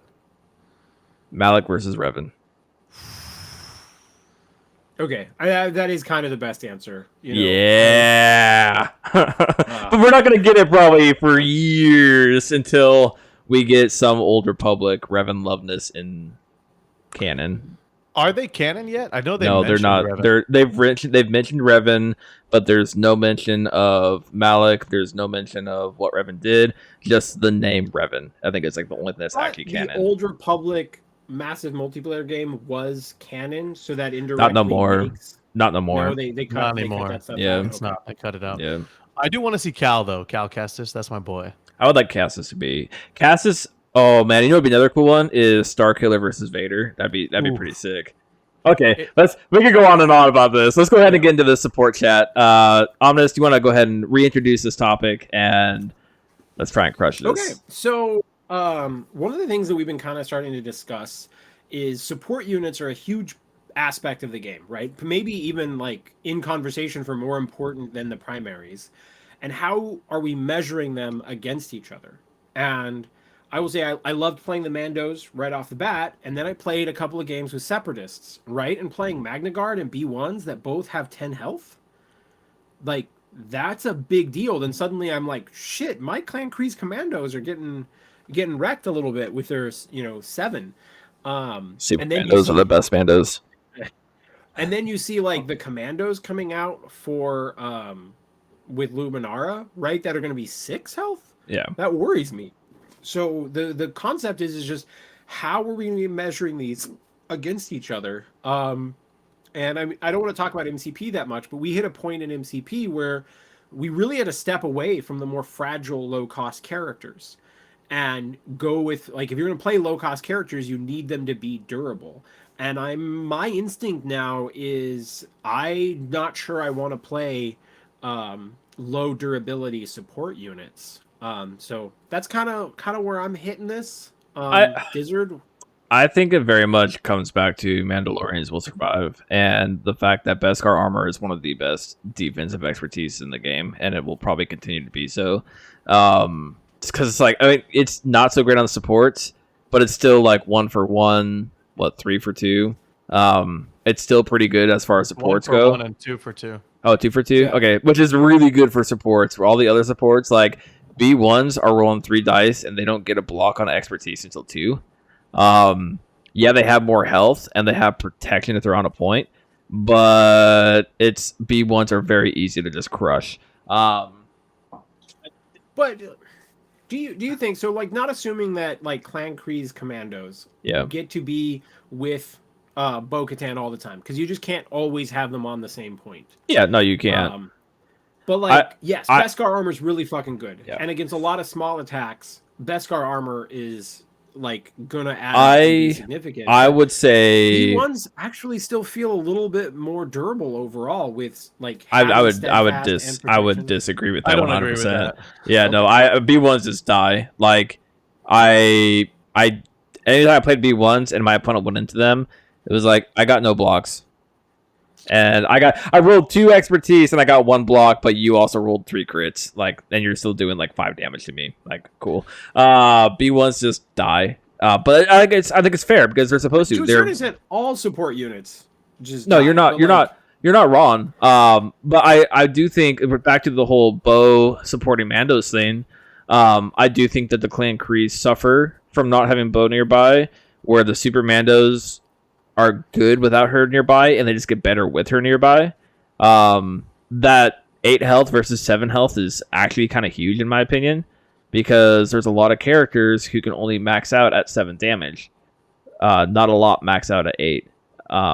So it's very much like Mandos have that added benefit of being beyond a lot of damage trees. So Maybe I think it's the that's what it Magna comes Guard that to. stand out to me more than the B1s. I think that's a 'Cause fair they're statement. more Yeah. survivable. They are. And like obviously you have to do a little bit more work to get them on points, but it definitely just made me feel like I didn't feel Clan Krees were like not survivable until I was playing games with Magna Guard and being Yeah. like, shit, Magna Guard actually lived through that shit. Like I totally thought I was about to lose that point. Because like the most important, I mean, can we agree the most important job for the support units is to go be on points and score? Yeah, they're there to flip points, which like I've talked about the whole. I'm really curious about the whole Inquisitor support because they're gonna have to do something incredibly interesting to make a solo support model actually worth taking. I know. I'm a little worried that it's just going to be bad. Yeah, But I think y'all are sleeping on Commandos. I'm not. I'm scared of Commandos. Them having climb, and if they're with Obi, is incredibly strong. Coffee did that to me, where it's like, and they're gonna shirk a hunker and just dash on top of this point again because they can. Yeah. Scale is really good, but they have the Katarn class commando armor is the same as Mandos. It's actually better than Beskar armor. 1 for 1, 2 for 2, 3 is a block and a reposition. Yeah. Which is crazy.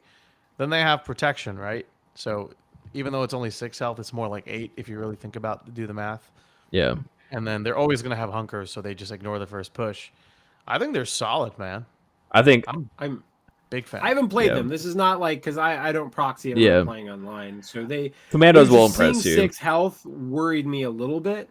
But I mean, if you're gonna play Obi, but it's kind of like, are we just gonna hit a point where it feels like if you're not playing Obi, then the Republic stuff just isn't survivable enough? I think it's all based around Obi's ability, 100%. I don't know. I actually never mind because Sooner doesn't play clones. He plays Mandos with Lumi. Like a hero. I'm not gonna lie. Like Lumi, like he plays Lumi Ahsoka with all Mandos, and it is by far the most annoying thing ever because I I'm on board will for it. As soon as pump Lumi hits, so I'm much playing it. damage. I pump so much damage into it, and I just like, yeah, I'm gonna just heal. Like I'm fine. Lumi looks like the perfect leader for Yeah. Mandos right now. I agree with Sooner. It's good. But as far as like supports go, like I definitely think that once you wrap your head around the fact that you have 2 being represented as 1, essentially, but they're still represented as 2, it's like I guess one of the hardest things to wrap your head around at first is like I have 2 dudes that are affected by the same thing as if they're 1 person, but they affect the table as if they're 2 people. Is very interesting, but it also makes very, very interesting dynamics where do I want to separate them? Do I want to keep them together? Do I only have one of these dudes as a support? Is it actually worth taking this? And often when I'm looking at my lists, supports are like the hardest to fill. It's very much like, does the support fit what I'm trying to do? Does the support actually benefit from my secondary or my primary? Does the support actually feel good in this list? And that's like the hardest thing I have with Vader being 7 is there's a lot of secondaries that love Vader, but what support are you going to run with him? And you're kind of restricted to B1s, which don't really feel good with Vader, in my opinion. Magna Guard could, but then it comes back to Magna Guard are really kind of dead in the water without a separatist leader. And then so you're left with the 501st, which are commonly talked about as mid lane. But man, talk about pumping up some damage, and also when Vader attacks somebody, being able to put pin on them. I'm for it. I think Rex and 501st is going to be the standard loadout for Vader for a while. I agree. Question for you guys. Are you at a point where you are more often splitting up your support unit, like putting one model on one point, one model on the other, or are you generally putting both models on the same point? And I can answer the question first if you guys want, but if either of you want to jump in and I'm just curious where people are at. I think it depends, which is a shitty answer for sure. By the way, I agree with that. Yeah, for sure. Shitty. I'm really glad that I can say fuck on this podcast because I can't say that on the other podcast. We're big boys. That's right. I mean, to be fair, Jesse does great production quality and is very family friendly. If anybody's looking for a cast to listen to in your car to annoy your family with more Star Wars content, definitely listen to Hello There. I appreciate that. Yeah, he's got me to that level of quality. So like when I'm editing, I'm also doing that same thing. Even for my other podcast now, it's insane. Don't get into the habit of that because you'll never get out of it. But I think it depends. And the answer is, am I able to Shatterpoint early? Because if I'm able to Shatterpoint early and activate my secondary early, and I can get like a double activation, and I can say get a move on soldier, and I can start pushing people out, or with Kraken, it's moving those droids, then I'm gonna spread them out and try to win that struggle one as fast as possible. If the order deck is not cooperating, then I don't know if I'm going to do so. Okay, so that brings up actually an interesting point that I'm curious of your take on. If I draw Shatterpoint, we're taking the MCP route where we're in step 6D, and because I am actually really really curious about this, and I think this is actually valid. Because you said if you Shatterpoint early, I'm a person that if I Shatterpoint early, I reserve the Shatterpoint because Shatterpoint late struggle is more beneficial than early struggle, in my opinion. So I'm really curious as to your thoughts of, do you actually prefer your Shatterpoint early? Again, it depends. But I have found that I'm able to win struggle 1 very early if I'm Shatterpointing with my secondary unit, because they're the ones usually with the movement shenanigans, right? Like Rex or Kalani, things like that. So if I draw it early and I think I can kind of sneak the struggle 1 early, then yeah, I'll do it. I won't hesitate. Okay. All right. That answers my question. No, what am I answering again? Are you splitting up your support units, or are you keeping them together on the same point? Okay, back to 6E real quick. So yeah, I'm very much Shatterpoint. If I get Shatterpoint early, I'm going to reserve it because I would rather draw it late in the struggle than early in the struggle because I can either clutch something or set up something, or I just have always felt it's more beneficial. I used to Shatterpoint early and just be like, no, you just play it as soon as you get it. It's not worth the force to reserve it. Because you could literally, if you were hoping for X character, you can now go with X character. Which I don't know. Like the more I think about them, like I should just go back to that because I waste force, I feel like, a lot of times. It's the force cost that's really pushes me back, but it's also like, I don't know. I'm like, if you have it, just use it. Like, yeah, because it's like when you're gonna get it again. It's very much That's it's where like I'm at on that one. It's very much it's like you're in your head and you're making a plan because you're having to plan on the fly, and it's like cool. Vader is going to be like the most opportune thing for me here. Then you draw Shatterpoint, and it's like, why are you upset? Like, just go with Vader. Like you said, you wanted to go with Vader. What's wrong with going with Vader twice? But then it also comes back to, like, a lot of times, like you said, secondaries are more preferred to go with a Shatterpoint, or even supports, because supports can just flip a point and then make it hard for your opponent to take it back. I like the Shatterpoint supports a lot of times, because it's just like, I'm gonna move my supports to take a point more often than not, and then make it harder for my opponent to take it back because it's 2-1.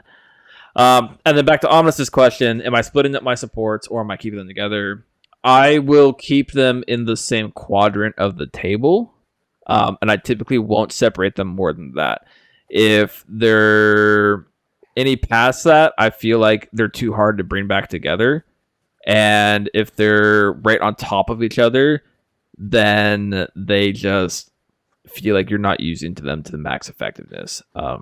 So I would say same quadrant. Is it like middle and side? Like, yeah, basically divide the table into 4s, and okay. And then like if I have my, let's just say my Super Mandos, and I send them off to, let's say, the middle right point, I'm probably going to have one of them more on like maybe the back side, and then one more on the front side. That way they're not like right next to each other, but that way they're still impacting the point, because I still definitely think one activation to get 2 models onto 1 point is incredibly strong, and I will die on that hill. Yeah, I started off splitting them up a lot, and I found that got support units killed. Yeah. Like, it was just too easy to take them down. Like, if you imagine like the midline, right, where you have like one on the left and like one on the middle, there's just too many shots that they're going to take, and then you can lose 2 points at a bad point.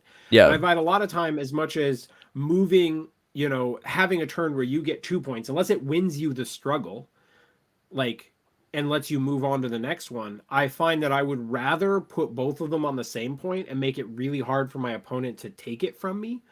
And that like doesn't give me 2 points right away, but I get that second point eventually, right? Like, there's just a point where like they just can't get both of them off the point, or like they can't move someone on there and just take, I feel a major part of Shatterpoint is not foreshadowing, but more of like designing your future. I don't know how to put it, but it's like planning for the next is very, very big. Yeah. And like you said, I would rather move 2 to 2, so that way I only have to move 1 there. And if my opponent then commits another 1 to there, then maybe I just abandon that point, and then my supports did the job by making my opponent have 3 characters on this 1 point, and now this one guy can go somewhere else and take a point somewhere else. I think supports leverage. Splitting them up if one is staying back by your deployment, like has one of the objectives right before your deployment, and then you just kind of move the other one past it, right? And they're on the middle, so they're still kind of close together, and you could like move the other one onto that point if you need it. Well, like, sometimes I'll have them controlling those 2. It's also so easy when you're playing Mandalorians, because Gar and Bo just say, "Hey, like, shift the other one around. You're just gonna bump up, dude." Like, that's why I love playing Gar and Bo, because my opponent shoves me off the point. It's like, cool, bro. I'm just gonna get right back up there. Let's go. They're so easy to leverage your points, because with the jump that Gar and Bo give, it's almost like Gar/Bo are activating as if they are a support, because you're able to move a second character onto the point they're going towards a lot of times. Support is strong. Most secondaries can do that, right? Like, that's not Fair. just Gar and Bo. I mean, you're not like, wrong. Yeah, because like Rex can make somebody dash.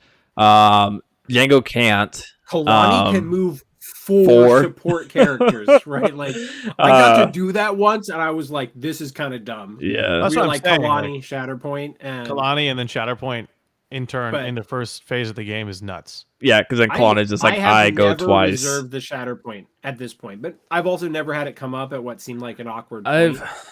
I think the question for reserving Shatterpoint you need to ask yourself is, what character do I need to go with here, and what characters do I not need to go with here? And even if you plan for like I think the Shatterpoint card it probably eats the most time of your decision of what I'm going to be doing because it's very much you have to go through all your options of what's there, and if you're just jumping on what your gut instinct is, you might be wrong, you might be right, you just don't know, and then afterwards, that's man, just the reality of playing strategy games. That's also that's the reality of Shatterpoint. Like it's very much. I've had so many games where I lost, where it's like, man, if I just Shatterpointed this character instead of this character, I probably would have had it.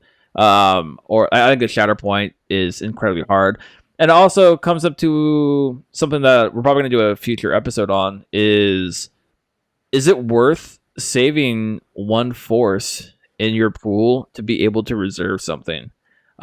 Which I'm kind of leaning towards because again, my game is sooner. If I had been able to reserve Obi, I just win the game.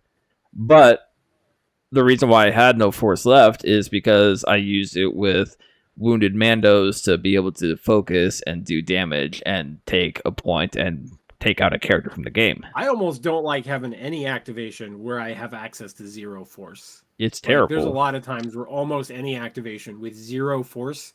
Like, when I was playing games with Asajj and Ahsoka and all Mandos, like, I was running out of force so fast.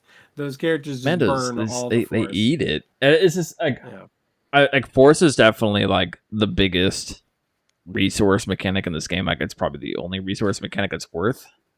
But, like, it's such a hard balance, I find. I find it to be a situation where you can't be too cautious with your force either, though. Like, I get... Like, especially Struggle 1, I'm just spending all the force I get because I know I'm going to get it back, right? Yeah. It's the Struggle 2 onwards where, unless the game is super long for no reason, you're probably not going to get that reforce. But in regards to the supporting unit stuff, the only thing I'd add that you guys haven't covered yet is there are moments where I like to keep them close to one another, if only because I can do the double tap. Yeah. And so if, like, one slaps the pin, then the other one just guarantees me another damage, and then I can keep going down the tree, right? So... Or Super Mandos, the first one's going to expose you, the second one's going to finish you. Like, oof. Exactly. It's awesome. Give me that impact. I feel like with my Super Commandos, whichever one I do first, whether it's the one who didn't get to focus action or the one who got to focus, whichever one I do first won't get the right damage. And then I get the great damage and like the expose and stuff off the second one. Whichever order I choose. I've gone back and forth. I'm like, I'm gonna roll the lower dice pool first. I'm curious. First. You said whichever one didn't get the focus action? Like if they don't have someone, like if the first one moves all the way forward and so they don't end within 2 of the other one. They're not getting the impact. Omnis. Mandalorians are stronger together. They are, but I want to win points. You should be triggering focus every move. Like the point is to get them both on the point. That is the number one. No. That is it's fine. They gotta jump. Focus. It's fine. Yeah, you trigger the focus and then you jump, right? Yeah. That's what you do. That's why they have the jetpack. Hey, I'm winning the games. Fair. But that's all that matters. That's all that matters. I remember I'm a control player at heart. It's points first, and then I'll make attacks just to see what happens, you know. Fine. Is Bo your Storm? Maybe. I don't know. She doesn't hit everything because it was like Veil 2 and War Machine, Storm and MCP. I'm not sure we've hit the primary. I don't know if it's going to be Luminara, if it's going to be someone else. It'll be Bo. Sure Bo with the Darksaber. Dude, if they release a primary Bo, oh man, that'd be sick. That could be it. They will eventually. They have to. Well, she would have the leadership stuff, right? Okay. She's a great fighter. Like maybe she's even a better leader than she is a fighter, especially in like Mandalorian season 3, right? Yeah. Like at that point, she's kind of like leadership is her trait. Yeah. I'm curious how Din is gonna look when we get his card. Primary Mando. That board. Man, there's so much. I got into this game thinking I'm only gonna buy what I want. I want everything. You want everything. Like it's so hard.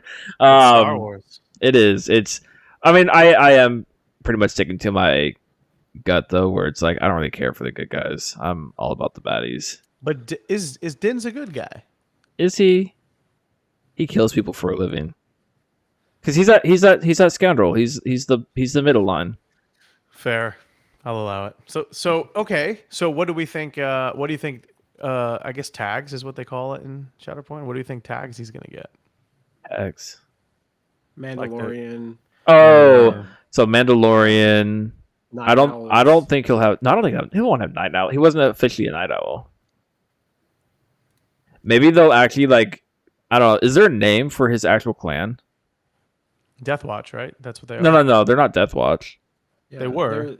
They're Were they? They're descendants Yeah. of Death Watch. and that's why everybody thinks that the armor is Rook. Yes. I don't disagree. I don't agree with that theory, by the way, just for what it's worth. Because Rook, lore time.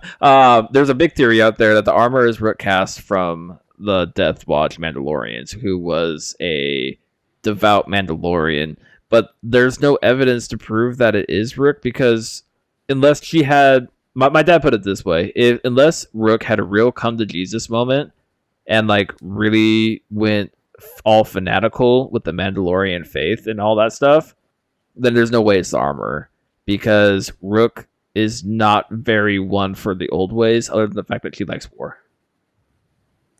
But her body armor is red, though. So, paint. I don't know. Maybe they lost, right? Maybe she just was like, maybe I need to honor the old ways. I don't know. I think Rook is just out there somewhere in the galaxy, and we'll see her eventually somewhere else. I don't think Rook is the armor. The armor also has crowns on the helmet, like the points. That is like the one part about it where I'm like, but Rook didn't. Rook did not have. Rook didn't. That's fair. So she did not, and but it is You lose a serious battle to Bo-Katan, and you saw that the armor had super respect for Bo-Katan at the end. She already knows that she's lost to Bo-Katan in the past.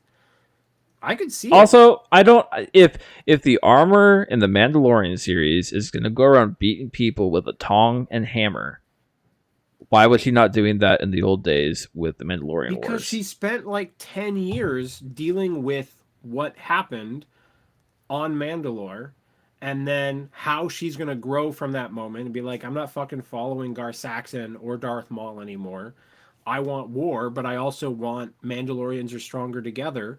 And so she falls back more into the old ways, starts her Death Watch clan. That's what I would agree Right. with. And then she grows over time and has like, she's supporting her clan. She's forging armor. If they come out and She wants to say, protect her people. if they come out and say the armor, okay, here, tinfoil hat time, engage. Okay, let's say the armor is. You need a real Rook-cast. tinfoil hat that you can put on. In I really moments. do, Can because we make that happen? I will. You know what? Wife, if you're still here in the chat, we need tinfoil hats. Anyways, tinfoil hat time. Schick has gone on an interview to say they have been preview to knowledge from Disney of what's going to happen. They had the Kenobi series early. That's why we have the Vader versus Kenobi. Now, what if they know that the armor is Rook, and that was why Rook, like the model that we got, looks like a Rook model, but it's not a named Rook. And maybe when we get the armor, will be time that they actually announce in the Mandalorian series that Rook is the armor, and then we'll get an armor with the name Rook for the game. Because not giving Rook a character in this game, but giving her an unnamed Mandalorian character is a disservice to the character. Well, if you look at like the shots from the cartoon, like there is a bunch of characters who look like Rook. It's like they took that exact body, exact helmet, and just copy and pasted it into multiple spots. If I made a character that looked like that for a miniatures game, I'm 100% going to say that's Rook.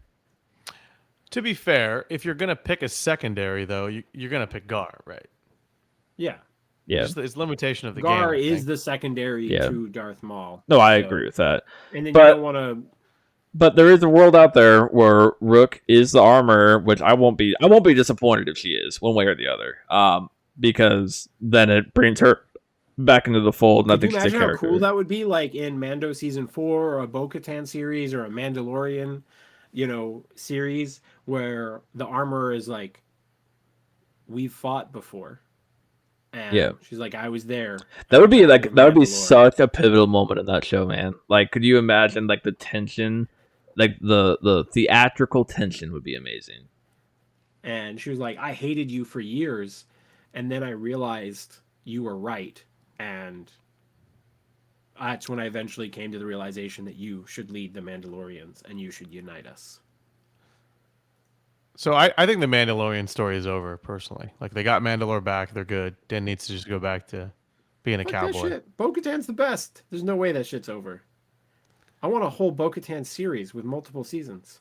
I do think I agree with Amon that like the story that they were trying to tell with the Mandalorian is pretty much set. And if they do anything else, it might as well be a new show. But I'm also really curious the state of LFL with the whole talks of them potentially selling. You talking about Disney selling Lucasfilms? Yeah. I don't think they'll do it. I don't think it, because if it was for sale, it would have been bought already. Unless they're There's no way unless Bezos they're doesn't talking. just buy it.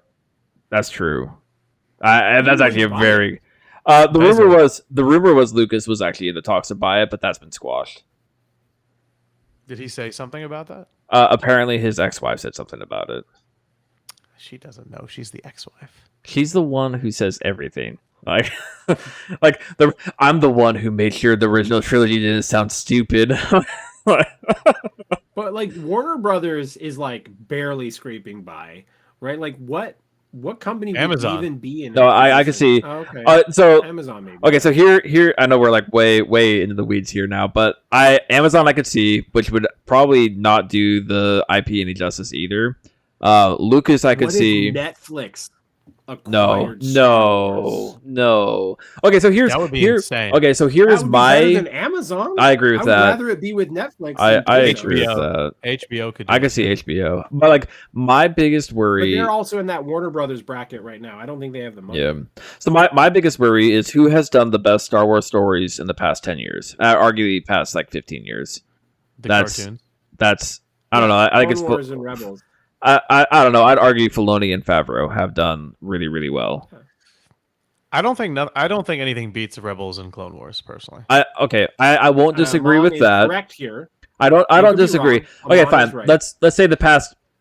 When did episode freaking 7 The come out? Mandalorian is the best thing that's not. Yeah.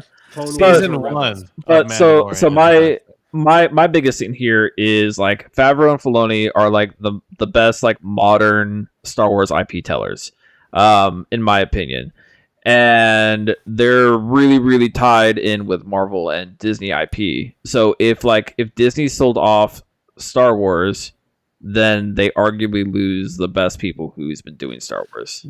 Not necessarily, because they're employees of Lucasfilms, Are they? right, which is owned by Disney. Are they? Because how is Favreau an employee of Lucasfilms and Marvel? You can be. Yeah, I you can don't get see I why don't. you I, can't. paid because to contract, work for right? both. unless they Could have you a imagine like Daredevil TV show, but Star Wars. Mandalorian? I mean, You know, I feel like that, Netflix. like, brutal- I don't know. oh I my feel God. like Netflix would oversaturate Star Wars more than Disney is. I don't care. Whatever. I'm for it. If Netflix, I'm curious. I'm curious to see what happens, which also makes me curious as to like what happens with like the licensing for like let's say Shatterpoint if Disney were to sell. Because I don't know anything about that world of things. My guess is it follows the sell. But I really don't know. But I think that's gonna. Is there anything else you guys want to say? Is there? No, dude, I- we talked. I've gotten everything off my chest that I want to get off this week, so I can get by until Sunday when we podcast again. It Fair. won't have super sexy Amon, but we'll get by the best we can. I would like to say, I think Sam is sexy, and we did not have enough laughter on this show because he wasn't That's here. true. That's true. And so- I miss his laugh. I miss listening to it. So Sam, Yeah. thank you for allowing me to attempt to fill the void that you left. But I'm glad you're going to be back next week. I think I need to get Amon, like can you do your a. best Sam laugh? I can't. Can you try? Try. nobody can mimic that. I need to get a soundbite of Sam laughing just so I have it on. You have Yeah, to. we should on just a like so we can soundbite. insert it in when we need it. Yeah. you know? Yeah. So Amon, you know how we close the show out? You can go ahead and close this episode out.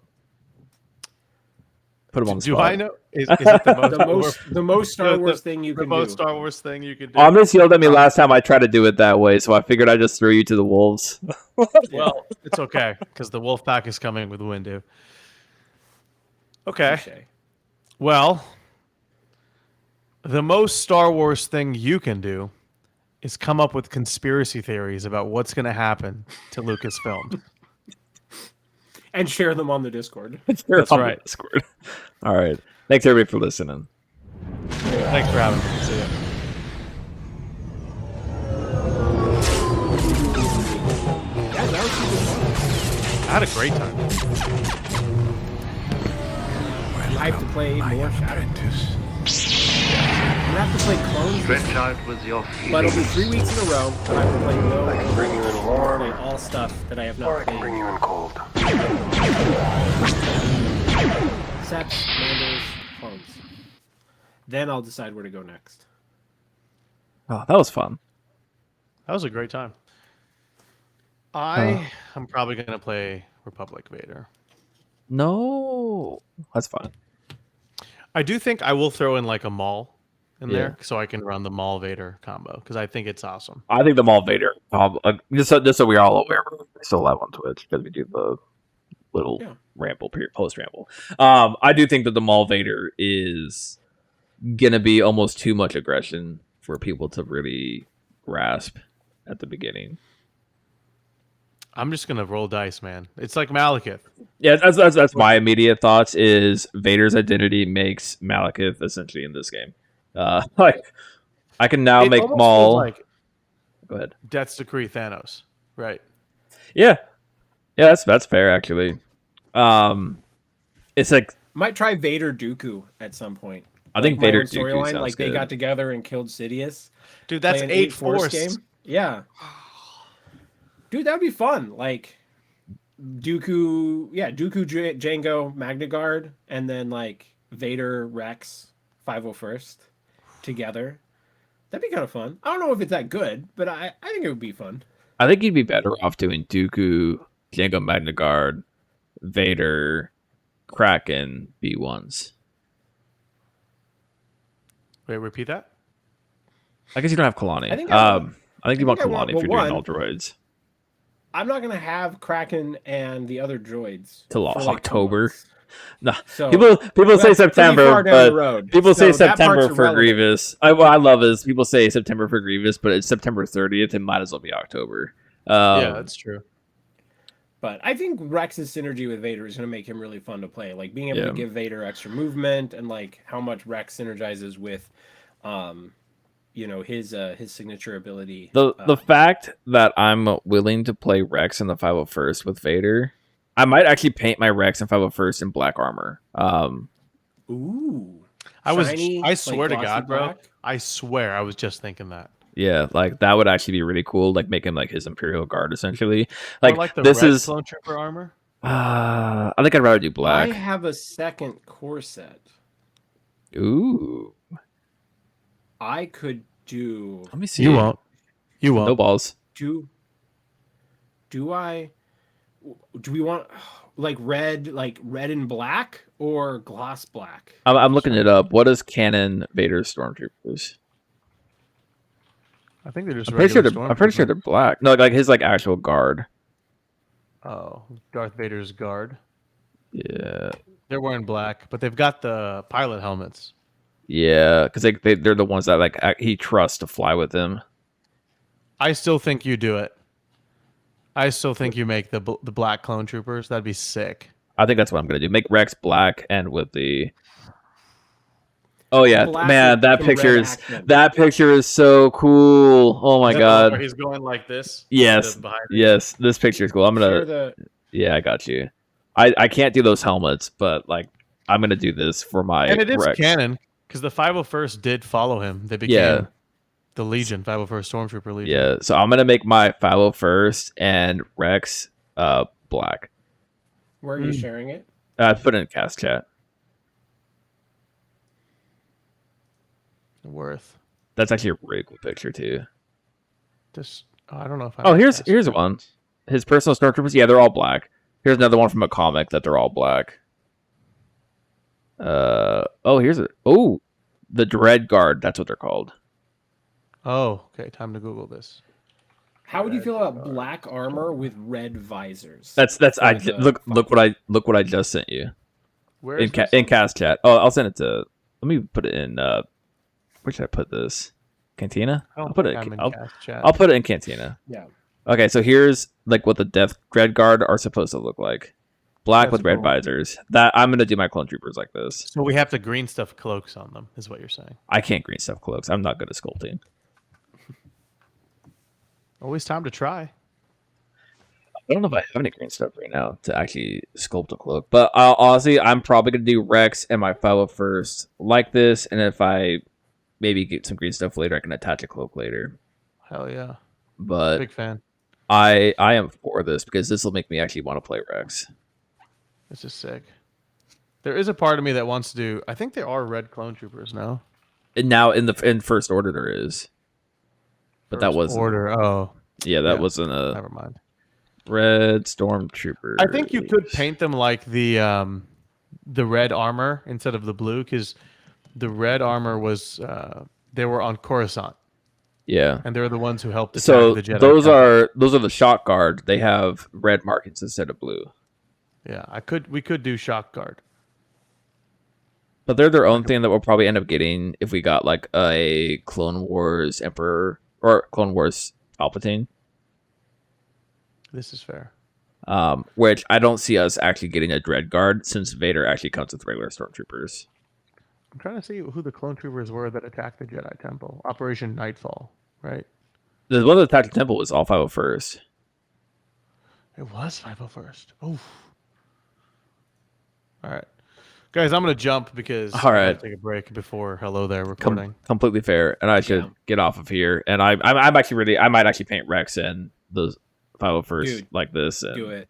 Yeah. I'm almost fully painted, so I might start working on Core Box Dread 2. Guard Rex and give me some alt options. Hell yeah. For it. All right, I'll catch you guys later. Thanks. All right, Thanks for the thanks, man. fun. Later. Bye. Peace, everyone. Bye.